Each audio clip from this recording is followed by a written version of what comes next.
Hey, you know what I just realized?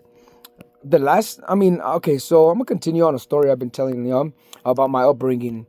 So this is already in later on years, Um, essentially, it became the time where a man decides to venture off and become a man. He moves away. He starts to develop the self dependency, the self independence, the self reliance. Being resilient. All those wonderful, wonderful attributes that attach themselves very, very rapidly and drastically, especially once you have ventured onto such a course. Where you embark on your own self discovery.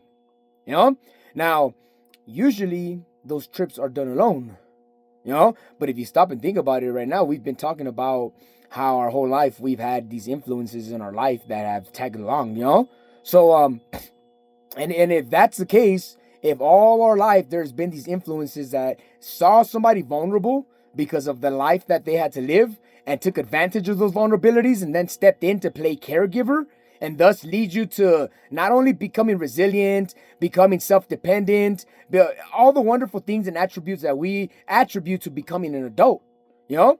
But essentially, it doesn't start off that way, right? Because whatever is your friend at first, like they say, is your friend at first. Sure, the food was good at first. Sure, the drink was good at first. Sure, the late nights were good at first. Sure, the missing that first test was good at first. Sure, that taking that day off of work was good at first. Sure, that first walk in the day or the night or in the morning was good, But essentially, all these aspects of what we had to encounter in embarking on our self development, we understood that we weren't ever alone. We became performers in our own life because we had outside observers that had the audacity to not only show themselves in our life, but be supported and carried by everybody else, and thus seen as one huge force, So all of a sudden, we were like subject to being independent, left out of heaven, and then out of nowhere, heaven shows up and welcomes us in, and then tells us, "Oh yeah, we forgot to tell you, we're not really heaven. We're actually the flesh." All your thoughts, all your ideas, all your feeling, we live in you. And yeah, and then if you get all caught up in that story, that most people do. They'll never stop and hear the rest of it. The rest being that now you see what God in heaven's really watching and observing. Why we're kept the way we're kept, as observers, not only in our own life, but that way through those means getting to know heaven. Because most people are kept at home in boxes in whatever, mental cage or emotional one, or I don't know how you guys live, but wherever it is, however it is, we get by as people, we make it through. And so through all those means that people have been developed through, we arrive at this perception, having been observers in our own life, So now that we have all this information of observing, we know we're like heavenly beings because we've watched not just our life, but many people's lives, And we've done it by basically hiding that we are the machine from ourselves. I mean, what are we doing at home? With the machine feeding off the lives of everybody else that the machine brings us to see and view. That's what our life is right now. What do we see these entities do in our life all day? Try to feed off of our emotions, also off of our thoughts, off of our reactions, off of feeling like they have control over what we do in our life, when we do it, and how we do it. So if that's the same power that I have over the TV, when I turn on the TV, can I be mad when the TV is retaliating against me, attacking me in electricity, and being hidden by our own selves because we've taught it that that's what we do? When I don't want to watch your TV, I'll change the channel and watch something else. So what happens? I'm happy one moment, and then the next, I'm mad, Just like the TV. I mean, I taught the TV how to be a TV, right? Initially, our intelligence is what drew the TV, or was the intelligence already in the universe? We all just became tools that could tap into it and then express it. The TV does it by showing us entertainment. We do it by believing that we're better and more superior than it, And the TV, technology, what does the TV think? Think about it.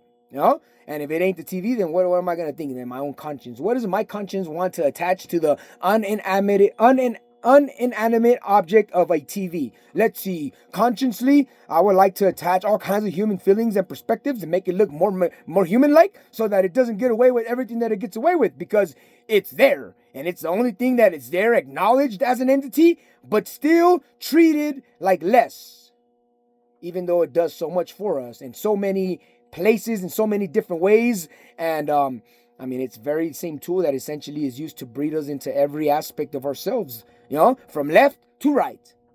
And they don't make them all, I mean, if you guys want to be good children, be born in front of a TV watching just holy singing all forever, the rest of your life, and you'll be good. You'll be programmed to preach and to teach and to praise and worship all day. Watching it, learning from it, being perfect, becoming synchronized with it. And I mean, then who's going to fight? Who's going to complain? Who's going to argue? You want to be perfect, right? That would be my way out. If I took care of my simple means of living, and I already have to a drastic extent, but let's just say if I can manage to establish the way you guys want to put it in mental clarity for people, an income stream that will support their lives, being able to acquire being that person and that personality, and then embracing it into the integration of our civilization, our reality, our, state of governing, I mean, that's one way of going about it.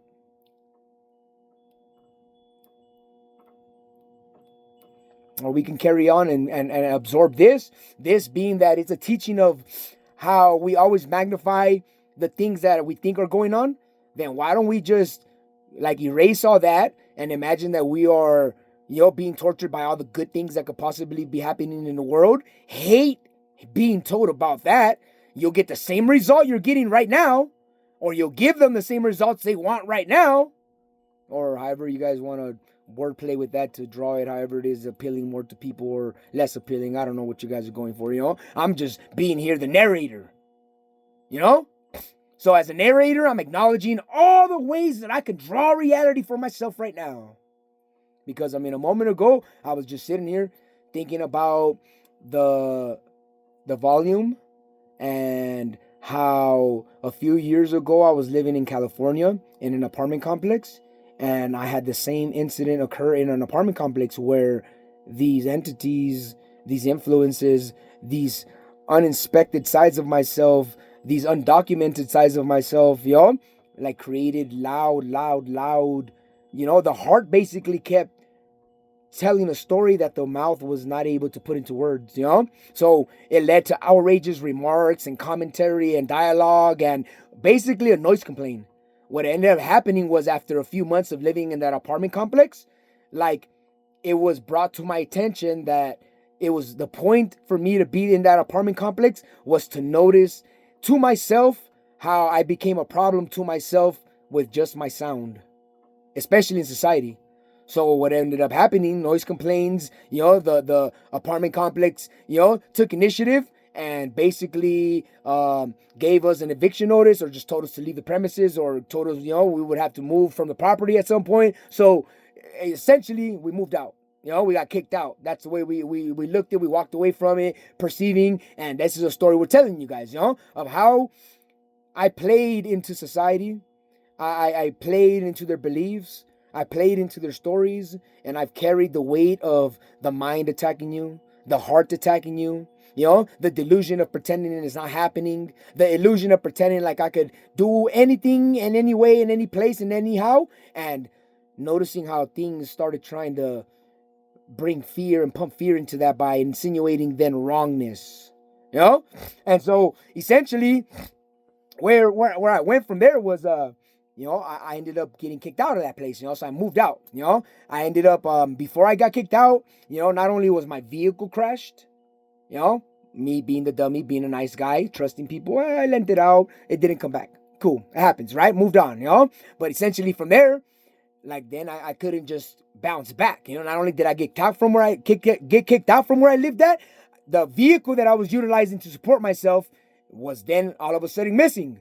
So now I had to find out how being thrown into a state of dependency after 3 years of living independently, how I was gonna support myself again, you know? So of course there was pride there I had to deal with. Pride that became fuel, to get me through, and it got me through, but it would not without first standing out as somebody else's weapon, somebody else's opportunity to draw a narrative around my life that was not me, based on how it is that I navigated, based on a story that was told with just energy, not caring about the conscience, mind, or the person, only caring about the systematic gain and the data collected. So with that being said, yeah, got kicked out of that apartment complex, I had to turn to somebody. I had to look to find a way to bounce back. You know what I did? I turned to the next best person that I think I could count on, to try to find myself in a different circumstance, in a different place, with different available resources, because at that time in California, by that incident, all of a sudden the doors around me closed. But because in California, without a car, I mean, you can get a job, but and you could still live outside. But well, let's just say I wasn't trying to lean towards that because of all the ways that they used to scare us in California. They just show you all the other people that are already surviving that way, and then they tell you that you shouldn't want to do that.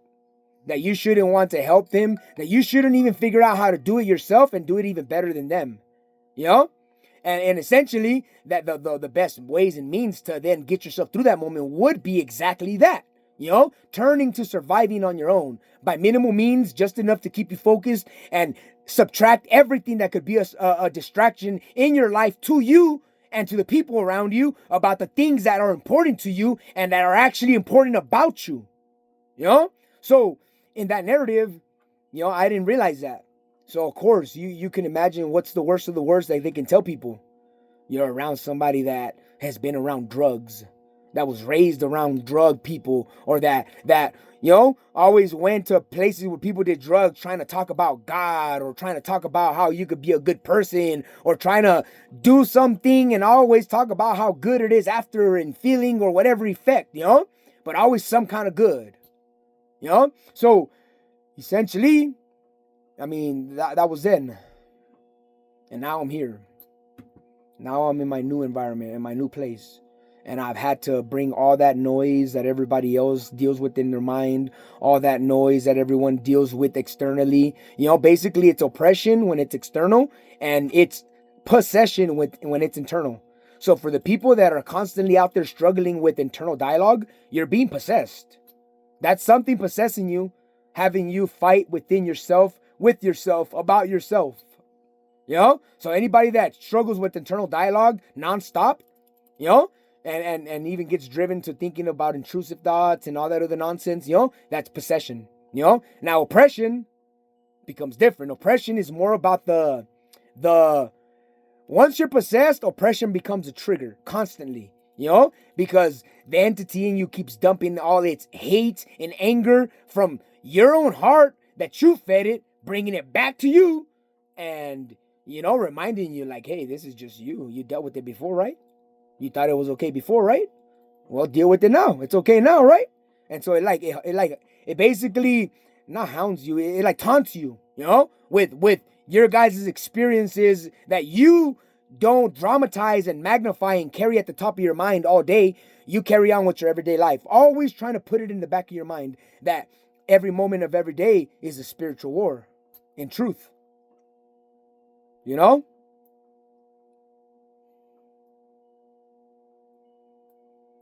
So that just tells me like, hey, my fight before I became aware of it was staying blind to it. That's how I worked for the dark side, was by ignoring what I was ignoring. And then once you realize what you ignore, you no longer ignore. But then when you no longer ignore, you're driven to want to engage with it. And then when you're driven to want to engage with it, you have a new behavior that you have to then bring yourself to bring under your mastery. So it's almost like saying, if I lived constantly in warrior mode with my axe ready for battle, versus the modern man, can I get a cup of tea, please. And I like it to sit down and watch some TV. And I like it to hear some music and some beautiful tunes while I do it too. And I like to observe the reality taking place all around me too. And I like to say, Merry to you too. You feel me? And if it ain't that, then it's like, hey, I don't know, Brian, what do you got going on? Let's wake you up for a moment, you know? You've been surfing in all the personalities you can adapt and adopt to yourself, being essential and, you know, found useful, especially for those like to feed on the moment, you know? What do you got going on?